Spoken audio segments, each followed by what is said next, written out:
Hello, it's Efrain. Today I'm going to tell you the story of my first experience of practicum in a school. Enjoy it. It was a Friday afternoon, the last class of the day. I arrived a little late and the door was shut, so I knocked. Come in. Introduce yourself, said Carr, my mental teacher. Good afternoon. I was terribly nervous. I looked to the students' faces and they were looking at me as, "What are you saying? Spanish, please." I felt frustrated.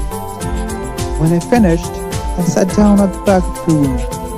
I observed carefully every student, trying to memorize their faces, names, behavior, etc. Soon, I noticed that one student in particular, Josh, misbehaved and molested his partners more than an average kid would do. So I talked to him in a friendly way. Josh told me that his family was very poor. His parents were so busy that they didn't care about what he or his sister did.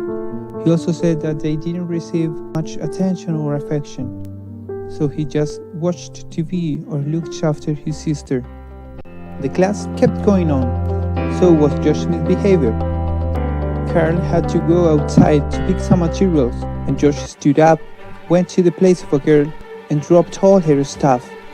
They started to fight. I didn't know what else to do, but I called the inspector and separated them, forcefully taking Josh in front of me and me in the middle. The inspector called the children's parents to talk in his office, but Josh's parents didn't appear.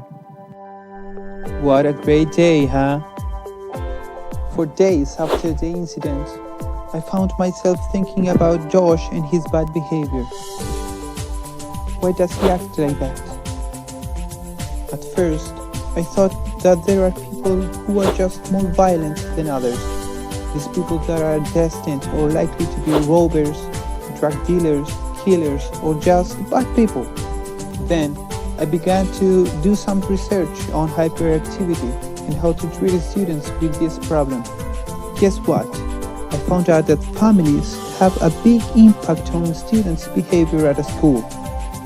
David C. Berliner, in his book Poverty and Potential Out of School Factors in School Success, has a chapter called Identifying Out of School Factors, in which Factor 1 and 5 were closely related to the attention deficit and hyperactivity disorder. Also, the influence of family in the performance of behavior of students in the classroom.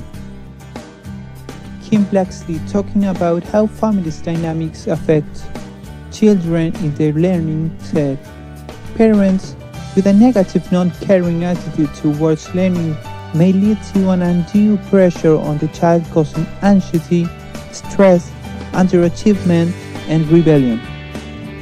She also said that children with parents who nurture learning in a positive, encouraging way have a better chance of succeeding in school.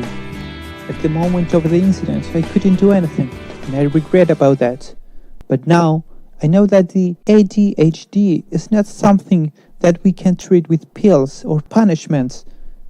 We, as future teachers, need to warn parents about this issue that is day after day more common on primary school students in our country, and their influence in children's education. Next time, I want to stand by with crossed arms.